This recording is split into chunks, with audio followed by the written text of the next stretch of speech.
Hello amazing people, welcome to the Hachik Trip podcast. I just want to make this video to let you know that I know what you're all thinking. What is that mushroom doing there? It's not in the video. Well, that's why they're called magic mushrooms. I want to let you know that this is the first episode, so cut us some slack. We made some errors, there's some footage missing, there's a point where you go black screen for a bit, and there is like 10-15 minutes where there's 3 people talking and you only see one. I want to apologize, and I promise I'll make episodes that have nothing missing. Thank you so much, and welcome to the family. I think you can't have a psychedelic journey that's considered successful if you don't put in the work. If you don't, do you know what I mean? Because you can have a trip and feel like Jesus for a week. You know what I mean? You can have a trip and be like, I know life. Increase levels of empathy. And yeah, I feel everyone and I can understand everyone. And everyone is just going through this. Yeah. They're just people in pain like I am. But after that week, it takes some motherfucking balls to put in the work to actually keep those things going. Put into action. And that's life. You can't be tripping every week. Well, you can. Welcome to Hachik's trip. That's why I got the hammer here. Jesus Christ. So, let's get started. Hello, amazing people. With me today on the first episode of the Hachik Trip podcast, I have my friends, my brothers, the ones, the onlys, the Pashialis brothers. And I'm really excited, man. Or at least that's what I've convinced myself, the feeling of extreme stress that I have inside me is. It was really important for me to have you guys here on the first episode, because, to be honest, my personal creative journey was heavily influenced by you two. And thank you for that. I appreciate when it. When I say that, I think I'm not just speaking for myself, although a lot of people wouldn't admit that you two inspire them to be better. You know, I think there's a lot of artists in Cyprus, and this is a statement I'm going to make right now. There's a lot of artists in Cyprus that make more and do more because you guys make more and do more. And I'm not just saying that. This healthy competition is a real thing. It can be turned ugly, but you don't do that. You don't do that. It's always love and support. Whenever I see you communicating with other artists, you know, like today, I would like us to talk about what it is and what the journey is like of being a big dreamer in a rat race world and in the tiny island of Cyprus, you know. Do you know what I find funny? Just because we're friends and shit, and we're doing this podcast right now. I find it so hard to let you finish and not cut you off, because I want you to say your full thing, right? So even when you were talking about being kind of like an influence on the scene, it's always good to, from my point of view, to like acknowledge people that influenced me as well. Because shout out to Crisis Renegade. If Crisis Renegade didn't put me in the studio for the first time, I wouldn't be doing what I'm doing right now. Yeah. Like, and he let me use his studio, like, and I came out, not like let me, like I was using it myself. He was there with me, like he was being very supportive. He was giving me advice on how to project my voice in the studio. So shout out to him, because he was the first person that ever put me in the studio. And then as far as making music out here, I think it was in the beginning we started the consistency thing more than any other artist had, which I think we had a plan in 2019 to release a song as Dana Productions every single month. Yeah. It was 2019 or 2020. Yeah. 2019. By the way, my name is Stavros Kandjatrian. This is the Hachik Trip podcast. Completely forgot to introduce himself. Today I have two incredible people. I have two rappers, two musicians that are based in this tiny island of Cyprus that create quality music and also work full-time jobs. Yeah. This is who we are. I am an actor. I have studied it. and I also have a full-time job. Yeah. And you have a bar that goes like, I work a 9 to 5, 5 days a week, trying to fund the dream, and I think it sums it up perfectly, what we're doing. And why do you think it's important to have a dream? It gives you something to work towards. And I mean, I don't know if it's so like important to necessarily have a dream in a sense of it being like a big dream to be like famous or super rich or globally accomplished. I just think that even someone that's dream is to just have a simple, peaceful life is, people would view it as, oh, that's not really a dream, they're like settling, but like some people are content with that. Do you know what I mean? It's not something that they need to necessarily have, which I think everyone plays their role. So you've got to have entertainers like what we're trying to do. But at the same time, we're not only entertainers, we also take in the craft as well. We're listeners and entertainers, and some people are okay with just being listeners or just viewers. And I think that that's okay. But for people that say want more, you have to have goals. So it's very important for me, for example, I want to do music, but I've kind of come to a crossroads now where music's just one of the things that I would like to pursue. I don't think that it's the totality of what I want personally. Obviously, I don't know what you guys feel about your personal journeys and things, but because I'm working in a very corporate setting right now, I actually do enjoy that work. I enjoy the corporate and the business side of things, and to bring Dana Productions to life as a label, I need to learn that business side of things. So I like the artistry and the business side of things as well. So your dream's going to evolve, because I wouldn't have thought that I would have felt this way 5 years ago. Whereas now I'm very, very interested in like the operational side of businesses and how they're run and how you can achieve like profit and how you can work on things in a way that influences other people and be motivational towards other people. But I also love music and I want to be involved in music. Why do I have to choose? Like, why can't I do both? Because that's kind of like the space I'm in right now. It's also having like a plan B as well. It's like being an artist in Cyprus is, let's be honest, it's so hard. Like, come on. It is, yeah, no, it's so. Yeah, Yeah, like, it's funny. Yeah. It's funny because people don't think it's a thing. yeah, exactly. No, They think it's a joke. So, yeah, I think it's good to have a plan B. I don't feel like I'm there yet with like work, like you are, like with your 9 to 5, of taking it that serious. I just see it as a job. Because I really want to make it with music, and I can't. It's kind of like I haven't accepted that I'm not gonna make it, and I think that's what pushes me. Is I don't accept the reality of me not making it with music. I want that to be my life. So, but yeah, man, it's definitely hard. Yeah.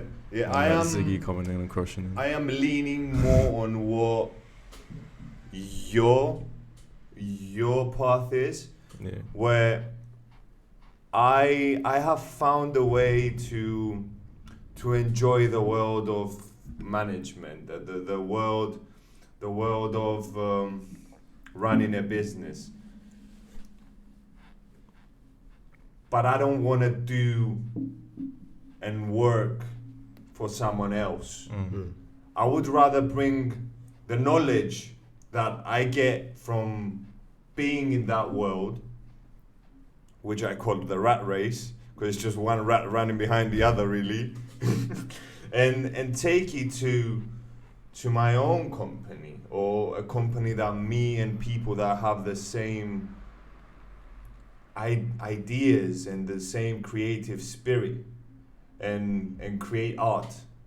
You know, that would be the dream for me. You said some important points like before, where it's important to have a goal.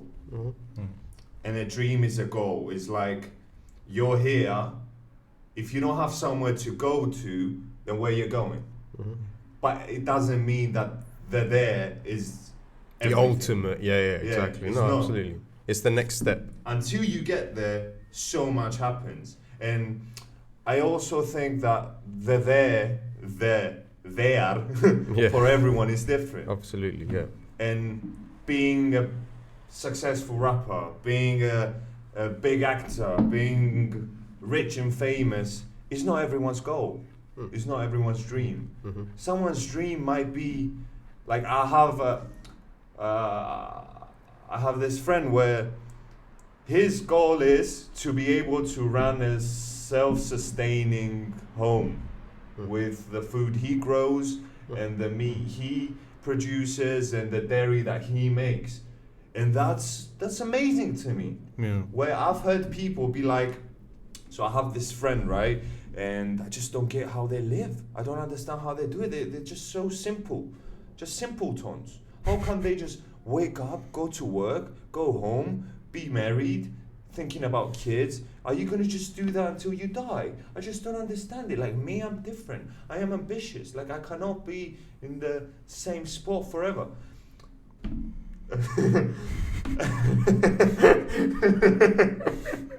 But I look at that person, I'm like, why do you think that that person's life is simple?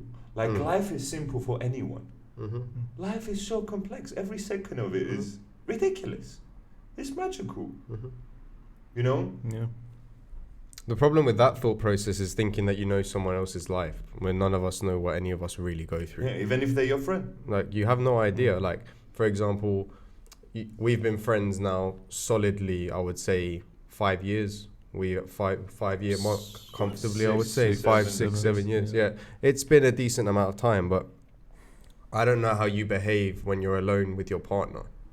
I'm never going to know that. So it's like a side of you that it's not important for me to know it, by the way, like it's irrelevant, but there's sides to you and there's parts of your life that you might go through. You could go through difficult patches with your partner, easy patches with your partner. And if you and your partner are not on good terms, no matter how great of a person she is or you are, it makes your everyday life focusing on other things that bit more difficult because you're not that comfortable at home. So to begin in, and that's just a random example, right? Like you can have problems with your mom, your dad, your brother. There could be so many things in your complex like that no one knows about. It's literally just personal between you and your family member.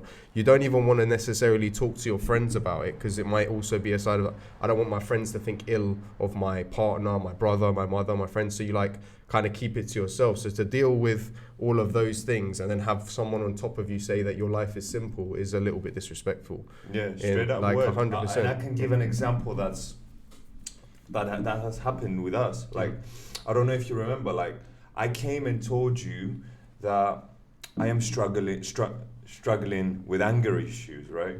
And I remember you lot said, what are you on about? We've never experienced you being overly angry or not being able to control your anger or shouting. Because I never got to that vulnerable state with you two. But in my relationship, in my home, in the complete, most utter vulnerable place, like being able to be my 100% real and pure self, με την κολοτρυπίδα τέλεια χαλαρή, με το σόβρακο στον καναπέ, μπορεί το τόσο να με νευριάσει. Κατάλαβες. But you didn't experience that. So how can you turn and say that, how can they live such a simple life? You don't know the life they're living. You don't know the progress they're making. You know, being rich, famous, and traveling all around the world, meeting people is someone's goal. It's not everyone's goal, and it doesn't need to be. Yeah.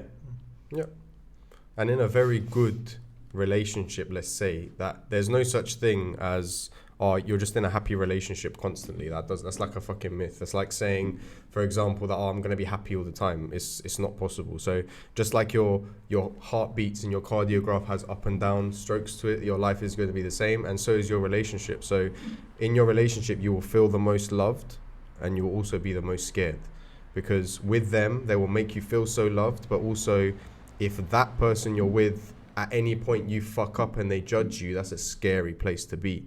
And that's vulnerability, right? And that's how you want to be basically in your relationship. Be that vulnerable, be that open, not have walls. But it also means that can impact your life in positive, dramatic, turn of events, ways that depends on how you look at it. So as you said, like it's up to every individual how their life is, and no one should be sitting here judging other people's lives because we have no fucking idea what anyone's going through right now.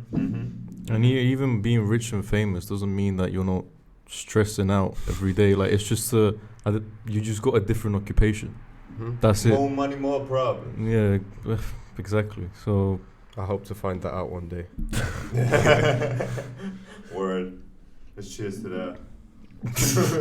More money. Without that hydrogen monoxide. Oh, shit. Ziggy, for fuck's sake. Alright, well, I've been a fan of your music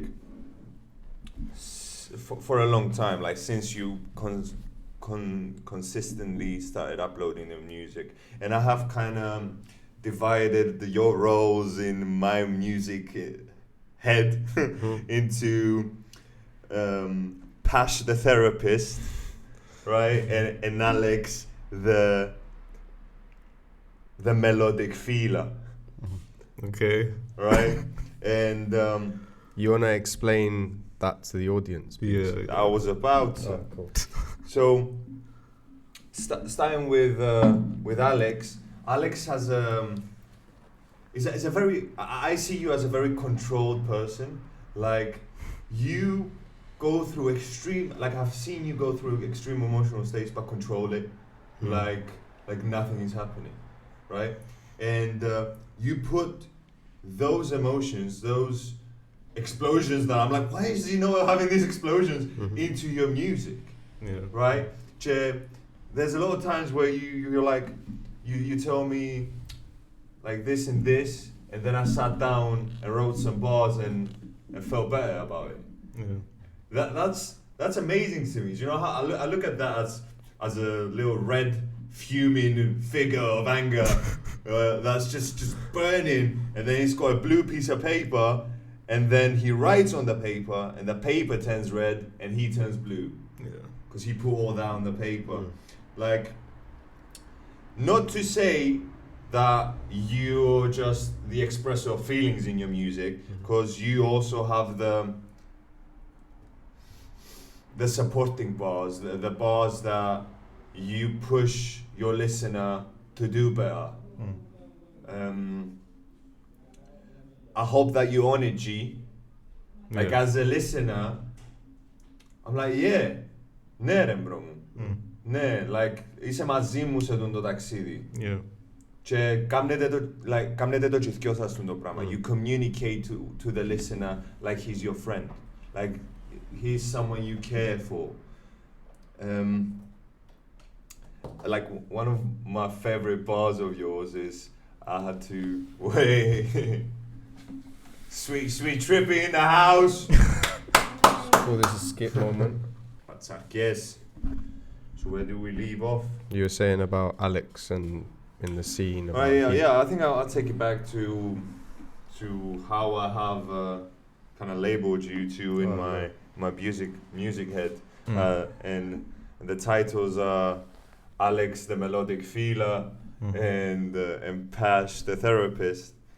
And before the cut, we were talking about how you use music and writing music as a way to get things and Off take my things chest. off your head and distress. Yeah. How is that? When did you start doing that, and how does it help you? Probably from the beginning. I remember when I started writing music, it was a hobby, but when I properly started liking doing what I was doing, I think we were like, so it was me, I was writing music, and I had another friend that was writing music, and I was always like the guy that was the worst out of the two, basically. So it kind of started from the beginning, because I remember writing a diss track to the guys that thought that was shit. So kind of from the beginning, I would say it was just a way. Yeah, it was a way to just get it off my chest, and I think I grew up.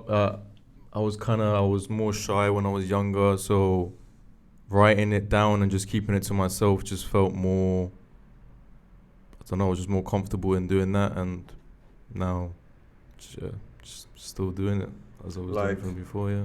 Like bars were a really good friend. Yeah. Yeah, Exactly, like yeah. you could share what you're feeling, what you're going through, Yeah. and the bars would understand. Yeah, exactly. I think it's also you experiencing yourself, because when it's in your head, you're not saying it or hearing it. It's just kind of floating around in your head. It doesn't really, not to say your thoughts don't have meaning, but it doesn't mean anything until it's out there. Yeah, So when you write it down, that allows you to then experience yourself and your thoughts, and you can go and revisit it another day. I know that I've written bars and then gone back to it and been like, what was going on? Yeah. Do you know what I mean? Like, why was that the way I was feeling that day to write that? So like it allows you to experience yourself, I think. Yeah, when it's in your head, it's massive. Yeah. It's so big, and I'm a big believer in putting things into words, and it all started from our psychedelic journeys, to be honest, and like a big thing that was in my head for years. I felt it like it was such a heavy load until I put it in a sentence. And as soon as I put it in a sentence, I wasn't it. Yeah. It didn't define me. It was me looking at it and knowing that, yeah, this happened to me and it did affect me. You know, I think it's very important to put things into words. It's like, when do you think people started doing that? Like, when the Bible? What do you mean, like the invention of language? No, as in, Like, distressing through writing shit down. I think it's not to like take it back to, but I do think it's the ability to experience oneself by themselves. I think that a lot of the time, I think maybe if feelings were shared initially, I have a hunch that they were probably shared anonymously. People probably wrote things down in literature and maybe just shared them with people in a sense of maybe they didn't write them. What do you think about this? Because it's very nerve-wracking to open yourself up about an experience that is not commonly spoken about. Yeah, like so many things. Maybe, I guess that was the reason maybe that the church invented exomology, the concept of exomology. There's certain things that people were killing themselves for, and they just wouldn't talk about them. Yeah. Why? Because maybe it's terrifying to even say what's in your head while someone is looking at you in the eyes, or even being in the same room as you're speaking those words. So, And even with that, wall, so yeah, that's what I was gonna say. Go on, sorry. having a wall divides you Yeah. from the priest, even Makes you feel safer. knowing for a fact that God has his eye on the priest and he ain't gonna tell on you, Yeah. made people feel safer to express what they're feeling. Quite possibly. Yeah, it's interesting. Mm-hmm. Yeah. Maybe. Shit. Yeah. So Yeah, you go on. I was gonna say, yeah. So like from like what you were talking about, Alex, from like writing lyrics down about him basically expressing himself. I just think that it's a way for him to experience himself and maybe even rationalize his thoughts. Because I can't speak for you, but I've written lyrics where I've been like, I don't really want to be thinking like that, you know. And it was a way to be aware of some thoughts that you have that maybe you shouldn't have. But you wouldn't really be aware of it like that if you weren't allowing yourself to experience your thoughts externally. Because you're just making it all in your head. And in our heads, we have this amazing way of justifying all of our decisions as to why things are happening to us. And in our head, it's very easy to just like blame the world. But then when you write it down, you get to see how you think. And sometimes that's like holding a mirror up, right? So writing music, if you have a good intention, I think behind it can actually show you a way of being a better person every day. Yeah, that's why I think journaling is important as well. Not just putting things into rhymes, but just putting things down as words. Like I journal every day, and honestly, it has gotten me through some very difficult situations. Because I I was like, Jesus fuck, what just happened to me? Mm-hmm. And then I wrote it down in a paragraph, and I was like, okay, is this how this story's gonna end? With this negativity? Like, what are you gonna do about it? Yes, this and this happened. You went through this difficult situation. Are you gonna keep this mindset, this negative mindset about it?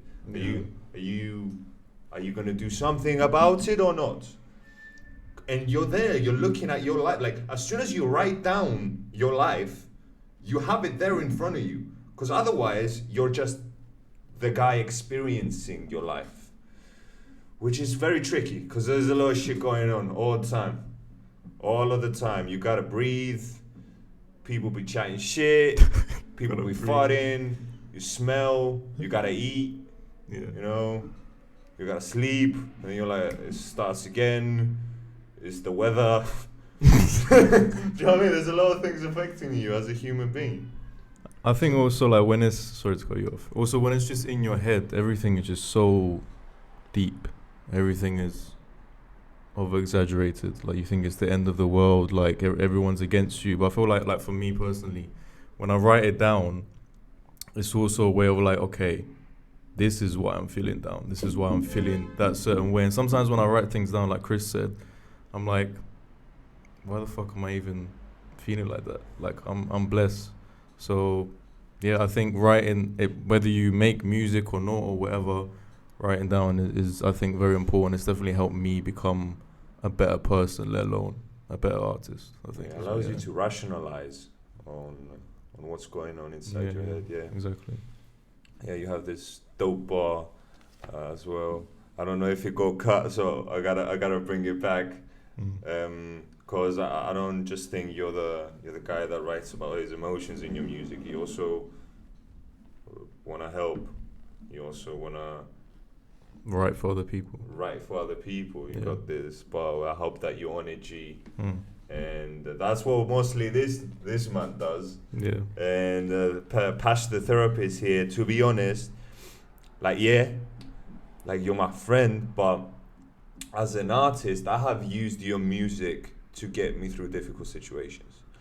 I have been in emotional states that are too much or even helpless. Let me feel helpless, like I don't know what the next step is.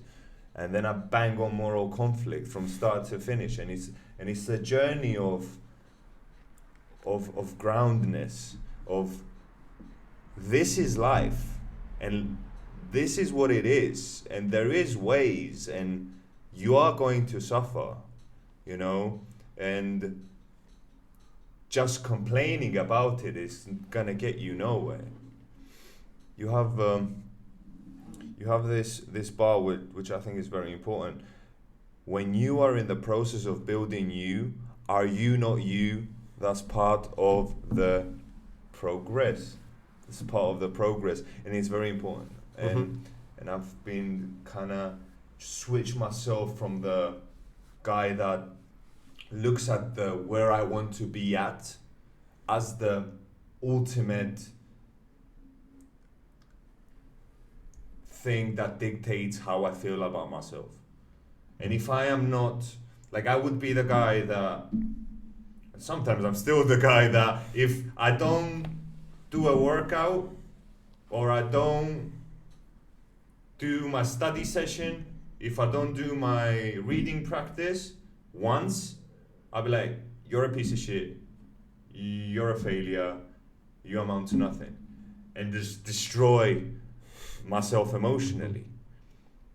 But in this bar, you please elaborate. So the meaning behind the bar is basically that you are all of the mistakes and accomplishments along the way. Don't disregard what you're doing right now. And it's not, listen, if anyone says this to me, it's not like I'm like, oh, I get pissed off with it. But I really don't like I'm trying to find myself. What are you trying to find, G? You are.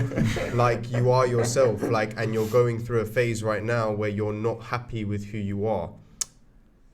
So work on who you are. But accept that that's who you are right now, and you're trying to be a better version of yourself every day. So it's like, if you're in the process of building you, which we all are every single day, are you not you? That's part of the progress. I'm asking the audience a question so that they can sit there and think like, okay, if you're one of those people, and again, I'm not being disrespectful. It's just I think it's an easy thing to kind of wait for things to happen.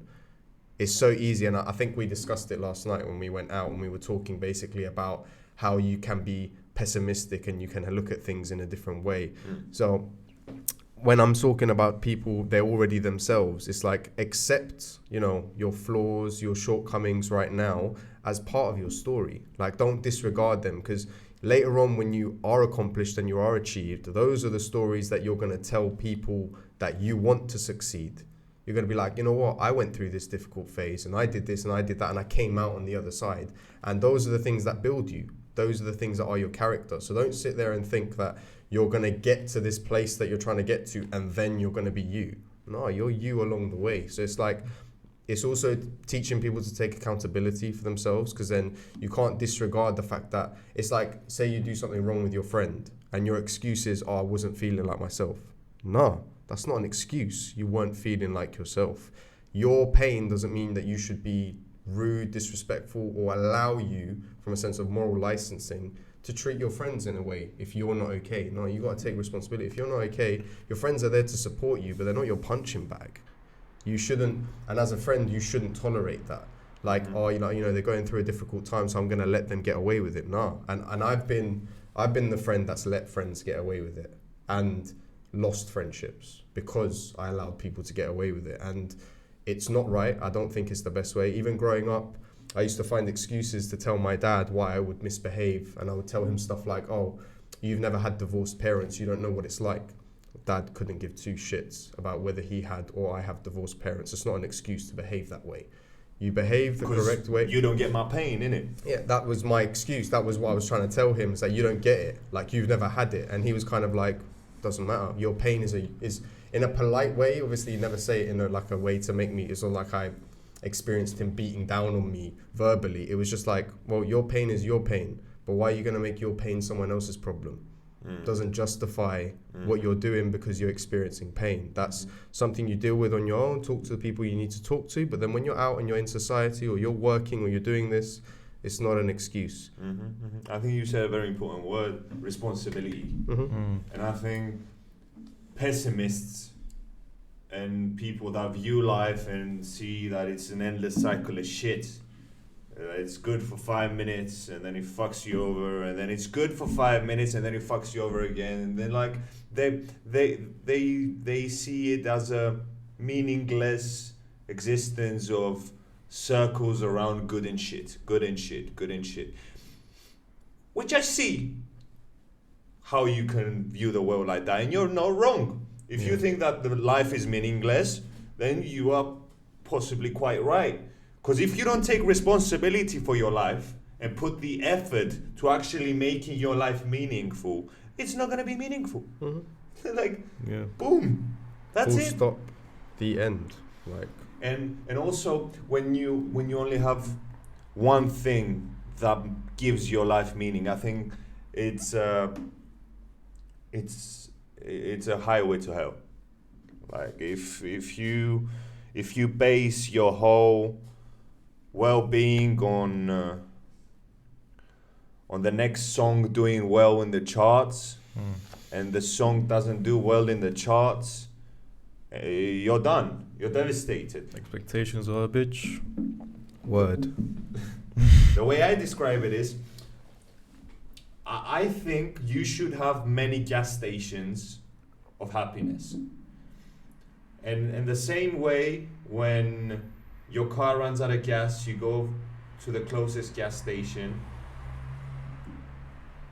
And if that gas station doesn't have any gas, it usually doesn't happen. All gas stations usually have gas. But let's say, for the sake of the conversation, that the gas station doesn't have any gas. You're not gonna stay without a car. You're gonna go to the next gas station and fill up with gas. The same way with life, you need to have multiple things that bring meaning to your life. Whether that's a relationship, whether that's exercise, whether that's entertainment, a meaningful career, and a job you feel accomplished in multiple things. I think that's very important. Not just to stick with one, and if that fails, what you do?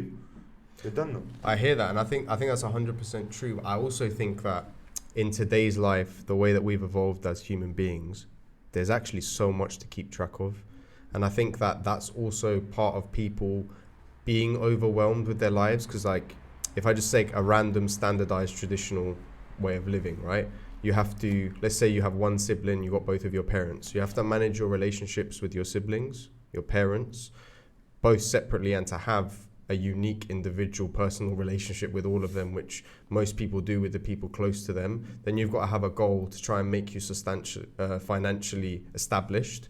And then you've got to have a hobby to a degree, something that you enjoy on top of that. And you've got to make sure that you go to the gym as well and you're keeping fit. You've got to be watching what your food is, what you're eating. Are you sleeping right as well at the same time? Then you have all of this entertainment and all of this stuff going on that you want to, sit down and watch TV with your partner, want to do a lot of things. And it's a lot of stimulation for one human being to have every single day. And that's just a basic thing. I'm not even talking about trauma. I'm not even going into needing therapy and stuff like that, which I think, just to put it out there, whether you think you're okay or not, everyone should go therapy. Yeah. Everyone should talk to a therapist. Everyone should like, be in therapy. You don't know what's wrong sometimes until you've had the conversation. I don't believe on like dwelling too much on the past, but I believe in accepting the past so you can move on. Do you know what I mean? Like, it's not about staying there. Before we leave, like, it's very important, because we do live in a country, Cyprus, that still thinks that going to therapy makes you a bello, a crazy person, which is ridiculous. It's taking so many people back, and a lot of people that have this belief are other people that need to go to therapy most, because of them, other people will have to go to therapy, and that's their children, that's their partners, that's whoever surrounds them, because they're not willing to deal with their egos and to accept that maybe the things you've went through have left some bad protecting mechanisms in you. Self-preservation. No, because that's what happens. When you go through something traumatic, your body goes through the process of creating a protector. We saw this, we attended, me and my girlfriend attended this psychedelic psychotherapy seminar, and they use the words protector and burden to describe a mechanism or a pattern that comes out when your trauma is triggered. And a lot of people's behaviors is trauma responses in daily life. A lot of the things that are happening have no reason to happen. Like, if you really boil it down, γιατί να μπεις στην διαδικασία να το πουζάσεις τον άλλον που σου έκοψε τον δρόμο ή να του μπήξεις για την μαλάκα του on the top of your lungs, απλά επειδή έκαμες εσύ να κάνεις έτσι για 2 δευτερόλεπτα. No, it's just you fuming of other shit. And you just found this situation as a release. You're letting it all out. Yeah. It's very important. Therapy is very important. Και ο average Κυπραίος πρέπει να αντιληφθεί ότι έσαι καμνή πελόν το να πάει ψυχολόγο. I had to bring back a feeling that life is worth. I'm okay right this now. I appreciate you offering. Ooh, κουπέπια. That's what we're gonna eat. Υποσχέθηκα του Άλεξ ότι να φέρω κουπέπια. Το σχέδιες. Κουπέπια της γιαγιάς. You were like, να μας φέρεις κουπέπια. Κουπέπια της γιαγιάς. Εντάξει, Shout out joking. του κουπέπια από τη γιαγιά την Ούλα. Shout out to the Kubepkia gang. The people that know. Να φιώ, να dismiss. Is that okay? Όχι, πρέπει να μείνεις τζαμέ ρε μάνα. Πρέπει. Να πρέπει. Ναι, ναι. Και είναι η πόρτα ήταν κλειστή του δωματίου. Ναι. So where do we leave off, bro? So you asked me why I have to be that therapist in my music, and I was saying that I don't do it completely consciously, because of like the way that I've kind of grown up. And I was saying my dad, I felt like my dad's goal was not only to like grow up and make us feel like loved. Obviously that was a goal, but it was also to have good young men in the world. I think that was like part of his goal, was to make sure that we're raised to be examples to other people as well as not just ourselves. Because growing up, a lot of the examples I had of my dad and my mom in the house when we were in the UK is that people would look to them for support. So it's like been unofficially ingrained in us to be supporting of other people without like even realizing it. And I enjoy having people feel like they rely on me or can rely on me. So like even when it's a nice feeling for me, for example, if you give me a phone call just to chat about some advice or to just clear your head, whether I even say anything remotely important to you or not, just the idea that you feel like you could benefit from a conversation with me is the whole reason why I am the way I am with people. Is it's nice to feel like you can have a positive influence on people's lives. So makes you feel good. Yeah, absolutely. And it can be looked at in a way of like, oh, you know, maybe you're just a people pleaser and, you know, you're soft and you're this and you're that. And, you know, I get why people would feel that way, because people probably in their lives don't feel comfortable enough to be like that. And that's not a disrespect. It's just they're too focused on themselves that there's not room for them to be like that with other people. And because most of these people don't speak to themselves in the right way, and I'm one of those people, I don't always have the best thoughts in my head about myself. I always think I could be doing more. I always think that I could have been more successful if I had done this before. And, you know, hindsight's a bitch and you can't really go back, you can't go back in time and change things. But I don't want to live with regrets, but I'd be lying if I said I don't wish I did things differently. But then I also acknowledge the fact that if I had done things differently, I might not be who I am today. So it's like a paradox. It's like the idea exists, but the fact that I can think that there's things I would like to do better makes me want to think twice about the choices I make now. Because I've made bad choices, and without those bad choices, I might not have made a lot of good choices. It's not that I regret those bad choices, but because they were bad choices and I realized that it makes me want to make better ones look further down the line. So what do you think makes you able to do that with people? What allows you to be so helpful to others? Honestly, I think I'm a bit more, I can only speak on my personal experience about how I feel like I interact with people and how I see people interact with me. I feel like one of the things that I do that's quite different to other people is I actually ask them questions about themselves and I show them that I'm interested in them. So that feeling of interest that I think I give other people, because I am, like, I'm fascinated by other people's lives. Like I'm actually truly, as an individual, I want to hear how people think and how it differs from mine. I don't really want to have just like-minded people. It's good to have people that have the same set of morals and ethics. I don't dispute that. Like, it's very hard for me to have, it's not impossible, but it's going to be incredibly difficult for me to be friends with someone that is flat out racist.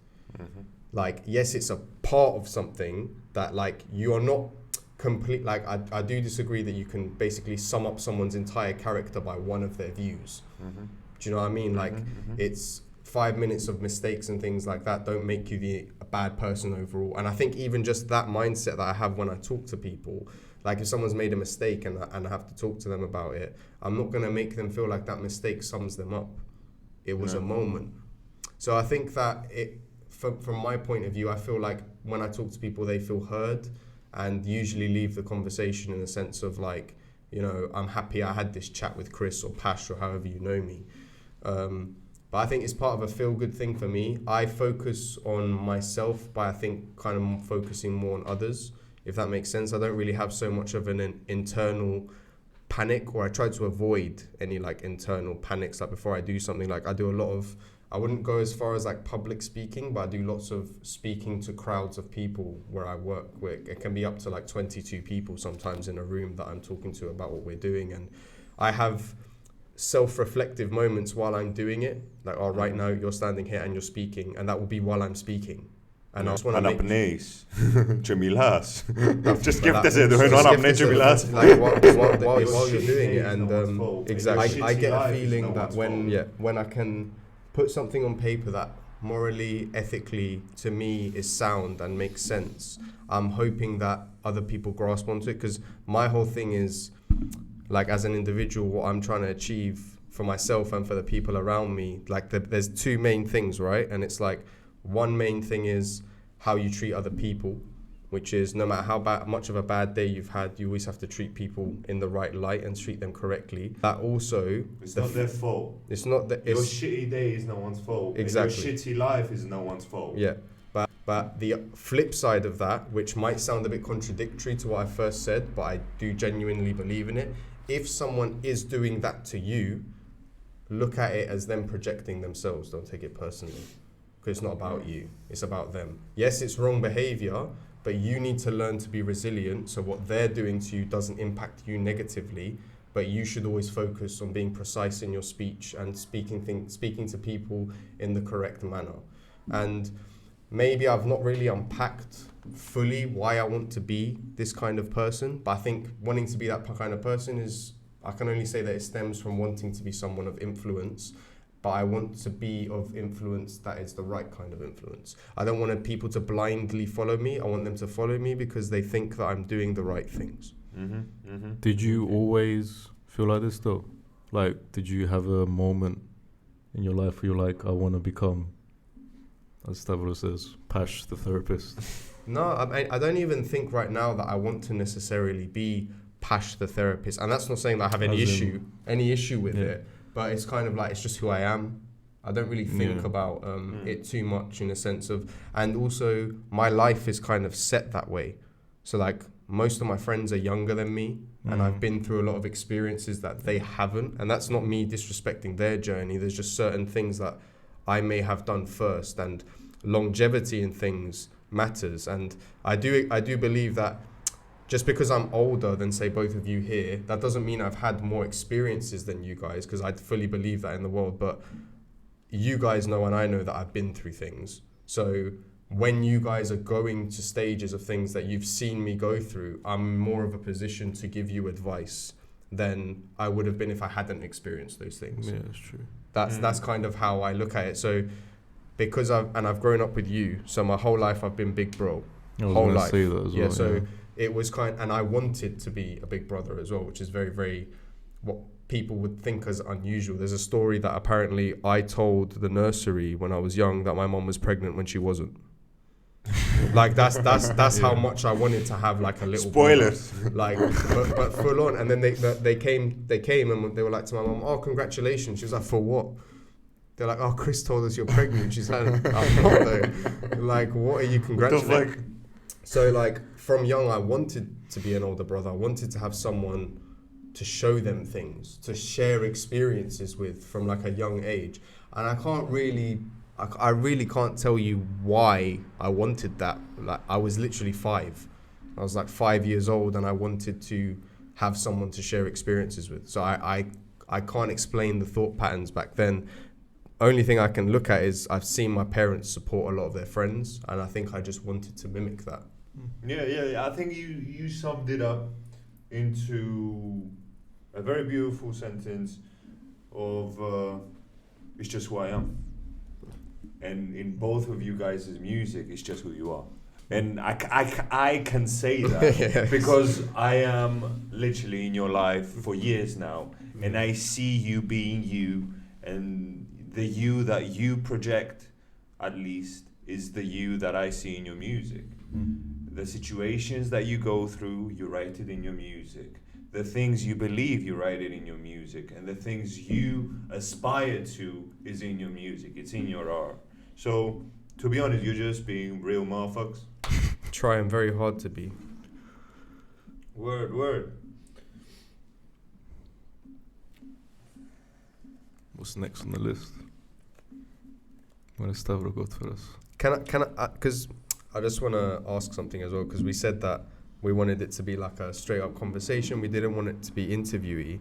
Like, for our listeners that are hearing you and your listeners. Sorry, let me rephrase. Your listeners, our listeners of this episode. What makes Stavro want to go into acting? Why did you pick acting as a profession? Because I'm very interested in hearing, and I'm sure that your listeners on the first episode to hear, like where you come from would be very, very interesting. Mhm. Like in the sense Mhm. of why was acting your choice? Yeah, yeah. Acting. I'm a believer of you can do anything in life. The thing is though, you don't want to do everything in life. You want to do certain things in life. And why do we want to do certain things in life? Sometimes it's because we have a natural inclination to those things. People can sing well, people can dance well, so people want to be singers and dancers. And a very important part of it, I think, is finding the thing you're kind of better at than everyone else around you. And the first time I had the opportunity to be in a play, to be acting, I felt like I was really good.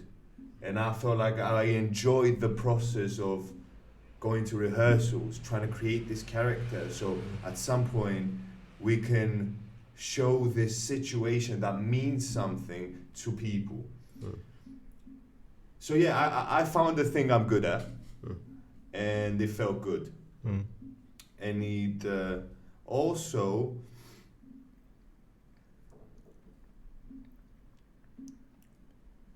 gives me many pleasures. Some of those pleasures are, I like to change the emotional states of people. Like if I can take you from emotional state A to emotional state B, that lights up something inside me. I don't know what it is, but I think a lot of actors do have that.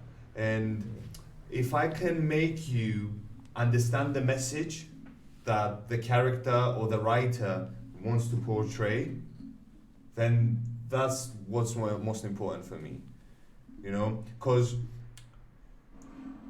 if someone sat down and wrote a play and wrote a character down, it was for a reason. It wasn't just to write something down.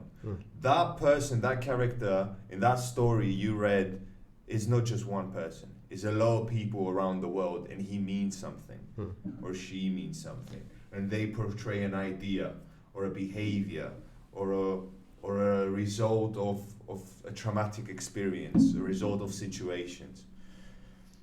And the cherry on top, I'm a big ass narcissist.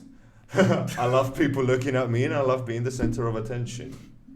Yeah. I love it. It's great. The thing is, though, on that is that I completely get that, because to be doing this, you need to be a narcissist. Like even when we do music, we need to be narcissistic. We need to want people to listen to the music and like us. It's a sense of like wanting to have it. The difference is, I think, in the negative connotation of narcissism is that as long as you channel it just in your art in order to get yourself somewhere with the proviso that you do no harm to others, your narcissism works in your favor. And narcissistic people have a tendency of being a lot more successful than people that aren't narcissistic. Nah, just And you look want at to be Tom Cruise. It's true. Not though, this like, him, man, but it's true though, because like in order to succeed, you have to believe that you have something that other people don't. yeah. And that's like, and narcissism is a sense of obsession with oneself. So how can you think that you have something that someone else doesn't have if you aren't obsessed with yourself to a degree? Yeah. Like, how are you trying to project an image to other people about yourself if you don't know what that image of yourself is or you're trying to portray? It doesn't make sense. So as long as you channel it in a way that, as I said, the proviso is you do no harm to others. Are you gonna along the way? Whether you like it or not, you are. And that's part of learning and that's part of the journey. But what's your intention? Is your intention to harm, or is it just something that's happened that you weren't aware of because you hadn't been in that position before? And I think it should be the cherry on top. I think the praise, the love, the eyes looking at you, clapping at you should be the cherry on top. It shouldn't be the reason and the only reason you do the thing, because it's not enough. And when you don't get it, and you're not always going to get it, most of the times you're not going to get it, yeah, especially in the beginning stages. And I'm talking from the standpoint of someone that studied acting, and I'm trying to be successful at it in Cyprus. It's difficult. And it's not always gonna be people saying well done, Mm-hmm.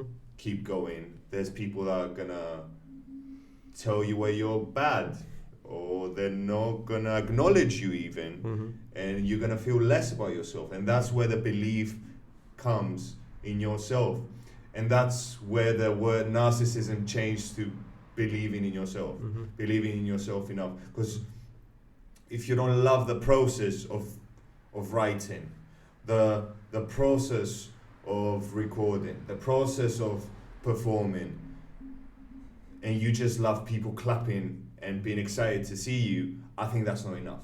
It's gonna end very quickly. Yeah, word, Yeah. word, word, word. Because you can't base your achievements on that.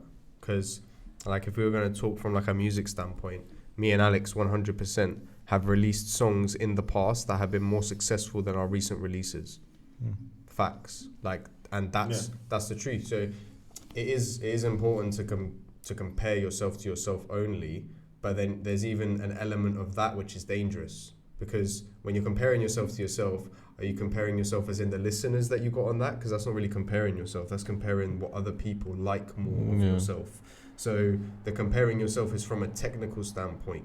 The delivery of my lyrics. Am I happier with this song in terms of the honing in of my craft as opposed to how many views it got or how many streams it got? It's like, I do music because I love music, not because I want to get money from music. If I get money from music, it is a bonus, but I don't do it to get money. I would rather, and I actually genuinely feel like this, I would much rather people said, Chris is top 2 and not 2 rapper in Cyprus, as opposed to me being stinking rich off of it and they think other people are better than me. And that's my ego, and that's my sense of pride, is that I would rather it be that view. Now, I'm not dependent on that view, because it's myself. Like, if you were to ask me in terms of technically gifted in the art of rapping, I don't think there's a better rapper than me in Cyprus. And that's part of the belief thing. And if you're an artist and you think that of me, dope, I think that's sick. But from a competition standpoint, what are you doing? Why do you think that of me? You should fucking think that of yourself. Listen, as a rap fan, and this might sound like bogus, but my top 3 is Cole, Drake, and Pash. Word. Nah, I'm taking Drake out because Drake is a multi-dimensional artist. He's not just a rapper. Purely rappers. J. Cole, not in any order. J. Cole, Bloody Hawk, who is a great Greek artist, and Pash. And I'm not even chatting shit because you're my friend. I honestly believe this. The way you write music, the way you perform and make the thing, is amazing. Thank you. Like, no, for real. I really appreciate it, honestly. It's exciting that you're my friend, because I really enjoy your rap music. Thank you very much. I really do appreciate it. And that, even from a standpoint of, some people might think, because, we're friends, that you're like you have to say it. And what I like about our relationship is we've never had to say shit to make each other feel better. That's never been it. We've had some of the most difficult conversations as friends. And that's one of the things that I like about this, is that when you say it, I believe it. And there's a lot of instances where, and I think Alex can definitely attest to it, you can probably even attest to it in your craft, is that a lot of people say it just because of the fact we're doing it.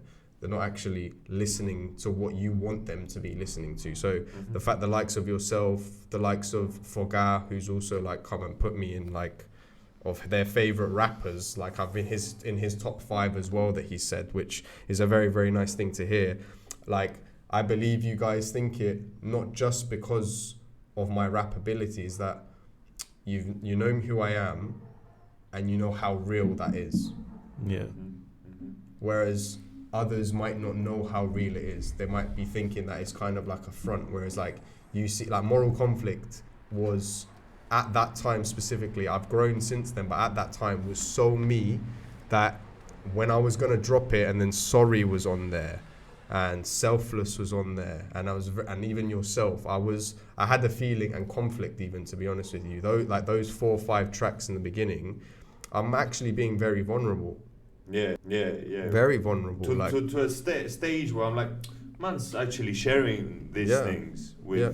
with the public. You know, could find out who I am through listening to that. Mhm. Probably sometimes more than I think a lot of people would even realize. And that whole process of making the album was like, do I put this song out where I'm apologizing to my dad and telling my dad and the world that I think at one stage in my life I let them down? Like, I don't know if a lot of people that have let their family members down are willing to like admit that and take responsibility. Like, I've fucked up loads of times. I've made lots of bad choices, done lots of things. Lots of people that have met me in the last 5 years might think I'm some cultivated, nicely sculpted image of, bro, it's not like that. Mhm. And it's never been. So the journey of expressing myself through music has made me more confident. And it's not easy. That vulnerability you also display in life's worth all the healing and levels. And levels, The window that you allow people to see inside your soul, both of you, and all three of these projects that I just named, like Levels, Life's Worth, All the Healing, and Moral Conflict, other than the realness in it, to be honest, I think they are top-notch, quality sounding music, and that's a big part of that is Fogas Christofi. Yeah, shout out to yeah, Gil. definitely. Yeah, Man shout out like to Gil, that the music that you guys make is Billboard chart music quality. I'm not even chatting shit. Like, it doesn't get any better than that. The mixing, the mastering, the production level of it is. I don't understand how you can not compare it to the big ones, to people being big in the charts like Drake and Kendrick and Riri releasing these shit. They sound the same quality as you guys' music, and you're bringing that level up. And that's what Cyprus needs. It's this tiny island, and it's got so much to offer. We got so much to offer in here. I think just to put it out there as well is that for Guy, like, obviously amazing producer, amazing sound engineer, like for me and Alex as well, is like someone that we've leaned on in music as well. But I also want to give props to people that were also part of Moral Conflict. So the likes of, as I said, Crisis Renegade before, Alex already knows. Foxy, Mr. Foxy, producer, shout out to him. He was on Moral Conflict and he's produced 2 of our recent releases as well. Hermes as well, who also did a lot of production on Life's Worth, all the production. He done all the production on Life's and Worth, all the engineering healing. on Life's Worth, all the Yeah, healing. Yeah. and Feeling as well, that was his solely production. And then on Reflections, him and Foxy both did work on that as well. And also to Thrasos from Instant Soup, who I think is making big moves culturally in Cyprus. I think he's making important moves. Very important moves. Yeah. And Bringing people, artists together, and that's what the Cyprus music scene needs right now. So shout out to For you guys to Thrasos and Instant Soup 100 times. Shout out to Foxy, shout out to Hermes in terms of production as well for the work that he's done. For Guy for everything that he's doing as well. And even 444 and like DJ Pro and these other guys that are like trying to build a scene here, which is, it felt for a very long time, not that there's not other artists doing things, like I might not hear about them as much, and that's no discredit. They might have a fan base that could even be bigger than mine, but I've just not heard the music, so I'm not tapped in as much as I would like to be. But the moves that I feel like are being made now in terms of like a culture of the music scene, like I think that they deserve a lot of credit for what they're doing, because for a long time I felt like Dana Productions as a unit and what me and Alex were doing, and Foga, and even in the past when we used to have Mavro as well, all of this that was part of it was a big movement and a big group that was producing a lot of music. We were dropping, in the space of like 14, 15 months, we dropped like 15 tracks.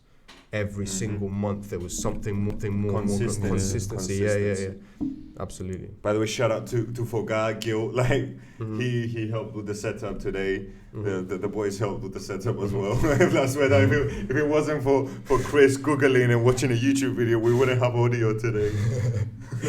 Now, let me pee. I'll be back. Yeah, and I think we should talk about this for other musicians in Cyprus that would like to start their journey in creating and uploading music.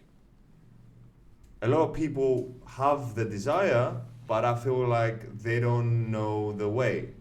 So could you talk about your process? Like, how do you step by step go from sample, from lyrics on your notes, The to melody beat, in my head, I to just studio, freestyle melodies. to a I'll complete record it on my So the phone, whole voice process record it of on my just making phone. Man like to- Captain Hook. You want it from a I'll perspective record of in my someone phone. who's Like done Captain it. Hook because he's Like a what they master would of need to making. do. Yeah, Styles, someone hooks, that has the desire, has the skill, has the talent, but doesn't know the how. Well, I'll just tell you my process in it. Basically, what I do is I look for beats on YouTube. I look for type beats, what kind of vibe I want. Type beats. Yeah, as in? so like it can be an R&B type beat, it can be a hip hop type beat, it could be a specific artist that you want. So J. Cole, Drake, Tory Lanez, anything, DBE type beat, any kind of vibe that you want. And then I'll put the beat on, and normally I go with something melodic. So normally I come up with a melody in my head. I just freestyle melodies. I'll record it on my phone, voice record it on my phone. Man like Captain Hook. I'll record it on We my call phone. Alex Captain Hook because he's a master of making reference hooks for songs. So yeah, I'll record the melody on my phone to not forget it. I'll chat a bunch of shit in the melody just to have the melody there, and then I'll start writing it down. I'll write the verses down. And then once the tune is finished, we get into the studio. We record the tune onto any software you use, FL Studio, Ableton, Logic. Okay, so you go from beat to melody That's me personally. to put in the bars on the beat and melody and recording studio. That's just me as an artist. Obviously, there's some people that write lyrics before they even listen to the beat, and there's some people that obviously listen to the beat first to get the type of vibe, and then I think they have lyrics and then they're they trying to adjust like the adapt lyrics it. to the beat. Yeah, exactly. I have tunes like that. I like that as well. Like my perspective on levels is basically that. So yeah, and I think Chris is more that type of artist, I would say. What type of artist exactly? As in then you have like I think Conflict and Missions Part. I don't know. I'm talking for you now. Conflict and Missions Part 2 wasn't it written before you even listen to a beat? Yeah, Conflict was written a cappella. Yeah. There was no beat for Conflict when I wrote Conflict, and I had an idea that I presented to Forga about doing it the other way round. So instead of writing lyrics to a beat, I wanted him to compose music to my lyrics, and I wanted him to specifically use a piano. So that's how Conflict was made. And I think that Alex now, the point of view that Alex is talking from is from like the process of like an established artist. I'm a But perfectionist. if you're someone that isn't established artist, one of the things that I would look to do to go and give that advice for like newcomers, because people that really genuinely don't know how to start. It's like, first and foremost, you need to practice your craft. So exactly what Alex said, go find beats, listen to the vibe you want, and write loads of songs. Don't write one song and think, oh yeah, I'm gonna go do this. Write a couple, practice your craft, write until you are actually really happy with what you've made.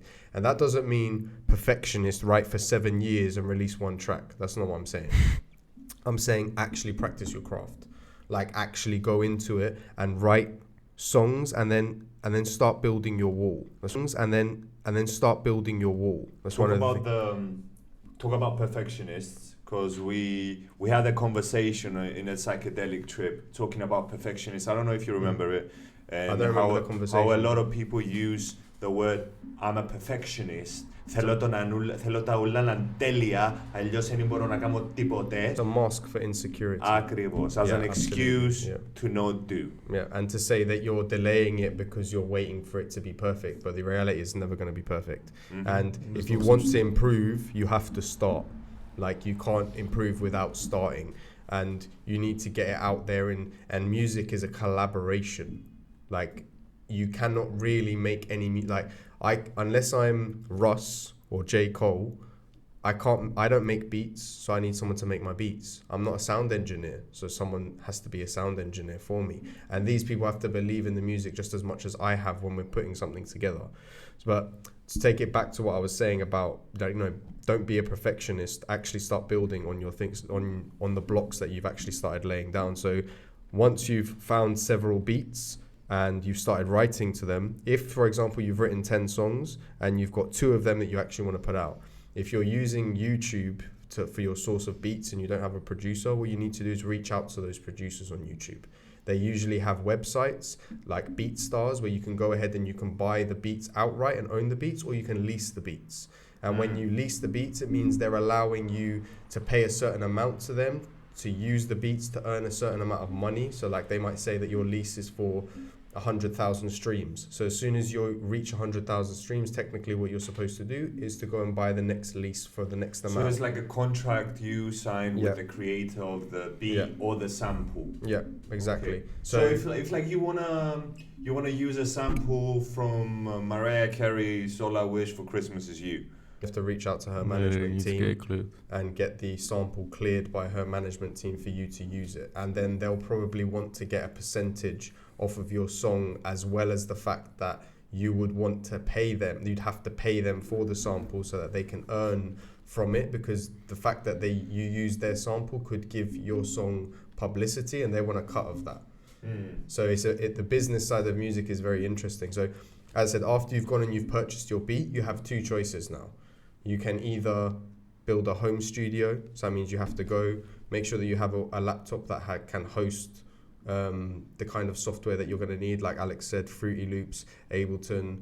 Can you work on Audacity? I've never personally worked on Audacity. I know that Alex has had some experience there, but I'm sure that you can. Not with music, so I don't. So I I think don't you know can. exactly, but there are lots of softwares that you can use. So you're going to have to, if you set up a home studio, you're going to have to buy yourself a microphone. You're going to have to make sure that the room is soundproofed. You have to get yourself sound cards. You have to buy the software that you're going to use to record the music. Then you have to make sure that when you record the music, do you have a sound engineer that's going to be able to mix this? If not, then you need to start looking up online sound engineers, even going onto YouTube and seeing people that have made music around you in your area, and find the sound engineer credits that are in there, because you're going to need a sound engineer to sound good. So you can either build a studio, or you can go to a studio and record and have a sound engineer there. It's kind of your choice of how you want to go. Is now growing in that. Yep. I have seen people creating studios Yep. where creators can go and make music, Yep. make videos, and there is a couple, I think, and Andreas Papagiannis is. We went to school together, and he just opened up his own studio in Larnaca, if I'm not mistaken, and Okay. he's in the process of building it. So there is people that if you want something, you can go and find ways. I think it's important to have these discussions and to go somewhere to, like, no one told me or Alex that this is how you do it. We went in there, Fucked around and found out. Yeah, I mean, we had one of the artists that worked with Gil. He basically, I'm not going to say his name because of what happened, but one of the artists with Gil, he basically grabbed a beat, released the song without buying the lease or the outright contract for the song, so that he can own the song, the masters of it. And then he released the song did amazing. The producer found out that he was using the beat and didn't pay for it and got the song taken down. Yeah, so Don't make make that mistake. Make sure you buy your beats. Make sure you buy your beats and you pay for them legally, because any success that you end up getting for it can be taken away from you very, very easily if you've not made sure. Because to make that song, you needed the beat, so give that producer the credit. Yeah. Do you know what I'm saying? Don't take that credit away from that producer. So we learned from that. So me and Alex have never released a song without either leasing it or owning the beat. It's never happened. So you can't take down any of our music, because legally it's ours. We own and we can make profit off of our music. So these little things that you learn along the way, I'd wish that I had a place to go and listen to someone telling me that and giving me that kind of advice. So it's a very good question, and I'm very happy to have been able to, like, explain that to people, because And you briefly mentioned the business side of making art. And if you are someone who wishes to one day live off your art, you have to learn the business side Absolutely. of it, whether you like it or not. Αν δεν μάθεις πώς να κάνεις ριάγια με την τέχνη σου, τότε θα βγάλεις ριάγια με την τέχνη σου. Απλόν. And I've heard the argument of, I just want to make art. I don't want to deal with numbers and logistics and marketing and the paperwork. It's bullshit. I just want to make art. I just want to make creations. Yeah, but you can't have it. You can't just have that. Pay for someone to do it then. You're either going to do it yourself or you're going to pay for someone to do it. Either way, it's going to cost you. It's going to cost you either time or money, and it's what you value more. Like even me and Alex were discussing recently, like we don't have any financial backing and we don't have any management or anything whatsoever. Everything you see is 100% independent. Dana Productions is an independent business that Fogai and I partnered in basically to create this venture. It was Fogai's original idea that he brought to me. Obviously, you can find this online on our website and stuff, like this history of Dana Productions and things, which is a great place. Dana Productions. So it's Dana Productions music.com or db.com. But if you search Dana Productions in the search engine, it'll be one of the first things to pop up with our logo with the DB. You also have playlists on Spotify that has all your music essentials together. Also, the YouTube channel Dana Productions has all the music videos, which is something that you started being more focused on the past 2 years. Visuals on your music. You both spend an insane amount of your hard-earned money from working a 9 to 5 to fund your dream, and these videos take money, and they are quality videos. Like. Thank you. It's true that because the amount of time and money that we spend on trying to get these videos out there and get them right, and then to collaborate with the right people as well, because you're trying to find the right kind of partners in this business at the same time, because it is a social business. It's a business that it excuse the irony, but it pays to know people. Like, you don't just get radio plays because you're dope. You get radio plays because you made a good song that someone else heard and they liked, and you built social relationships and networks, and you're basically someone that they can reach out to, and you've built like a friendly it's all about relationships and connections that you've got at the end of the day. And you gotta have the social aspect. We are social monkeys. Exactly. That's what we are. So basically, it's not, because I get what you're saying. But it's like, but how did you get into that position in the first place? You had music. Yeah, because you're good at what you're doing. So you put in the work to be able to be viewed there. So it is about cultivating relationships, but it's also showing the amount of work. And then people only want to have relationships with you if they think that either people are following you or you're dope and people are gonna follow you. Bottom line, like it's one of the two things. So πρέπει να είσαι καθηγητής και να έχεις μέσο. Αν είσαι καθηγητής, θα έρθει το μέσο. Yeah. Because otherwise, bro, if you look at it this way, how many artists out there are actually shit that people genuinely think they're good because of the lyrics, not the feeling they give? Because you've got big artists out there that us three wouldn't listen to. But it doesn't mean that there's nothing good about their music. It's just not our style. Do you know what I mean? Like, we don't listen to a lot of genres. Like, I don't listen to psychedelic music. I don't listen to techno, and I don't listen to house. I see the artistry in making these kinds of things, and I understand what they're doing and the way that they can influence large amounts of people, and they choose specific patterns that influence human behavior to move in a certain... I can appreciate all of it. I just can't listen to it. And it's preference. Do you know what I mean? It's preference. So you can't really base a good or bad opinion as fact on a subjective matter. And that goes for music, drawing and art, acting. Like, even we've had discussions where we've disagreed on how something is good or something is bad, and it's just our opinions. It's just preference. It's just preference. And because you mentioned electronic music, there's also Cypriot-based electronic music DJs up and coming that perform in psychedelic parties.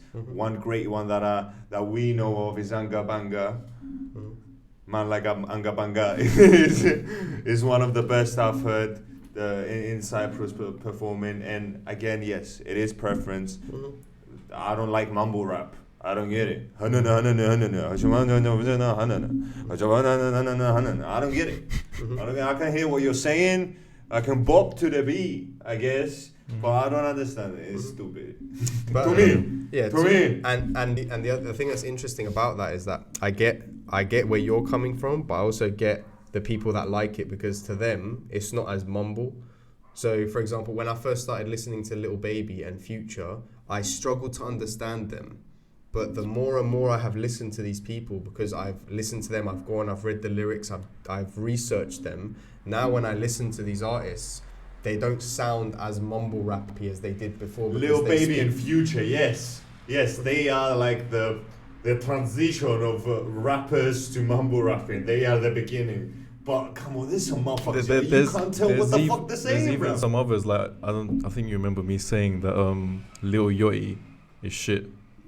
Then I started listening more to his music, and I found the song that I liked, which is mad. And Yeet as well. He's got a song with Drake on For the Dogs, and I was like, where's this guy saying? Then I went on his album, and it's like your ear adjusts to their sound of music. And I found like 4 or 5 tunes that I like. So it's like, I think people judge music and anything, to be honest, way too quick.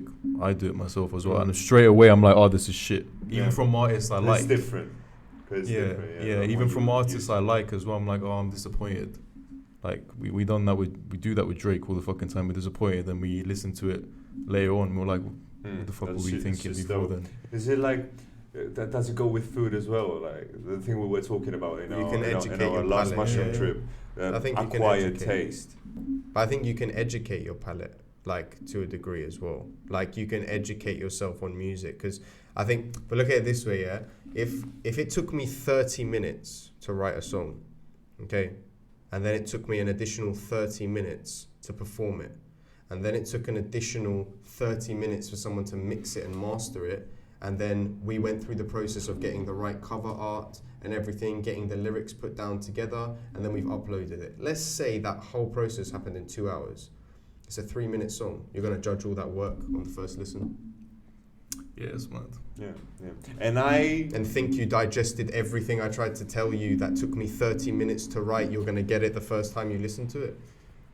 Straight up. So, and hasn't it happened to you, listen to a song one day, and you're like, I don't get it. Listen to that song the next day and you're in a different mood. You're like, yeah, man, I get what he's on about. I've had whole albums that I didn't feel the first time I listened to them. I didn't feel them as in, like, I wasn't overly gassed about them. They were just like, they were decent albums, to then eventually playing them on repeat. Yeah. And not stopping. So it's like, you got to give music a chance to set where it needs to be in your life as well. Like, there's certain songs that I would listen to now that I will rate, but if you showed them to me 5 years ago, and these songs I'm talking about could be 10 years old, but if you showed them to me 5 years ago, because I was in a different place, I listened to that music very differently to how I listen to it now. No. I just didn't get it before. Things change, people change. I get it now. And I respect anyone that creates. I think if you create, you're in the 1%. The 99 just suck up everything that the 1% creates. No disrespect to our listeners, we love you. No. Like sometimes, like in music, I'm in the 99%. I am the guy that sucks up. I am the guy that takes in. Why did you choose to say that word? Pause. I am the guy that consumes the Sucks it music, all up. and there is people that create it, and there's people that create movies, and they are in the 1%, and the 99% consume those movies. And I have great respect and admiration for the 1% of any art form that creates. Yeah. And I think we could call this A day. a successful first episode of the Hachik Trip podcast. I want to thank you guys. Thank you so much for coming. Thank you. Yeah, 100%. Thank you for having us. It was a dope one. As a first one, we are starting very strong. And I think it came more natural than any one of us actually expected. So props to you as well. Yeah, you know, definitely. best of luck with this. I'm very, very happy to have been on the first episode, now for real. And I see big things coming, and best of luck, bro. 100%. Yep. You have Let's Dana go. Productions backing all the way. Yeah, that was amazing people having an amazing Hachik trip. Thank you. Calculated moves, words Hachik, man, I'm preaching. Calculated moves, went to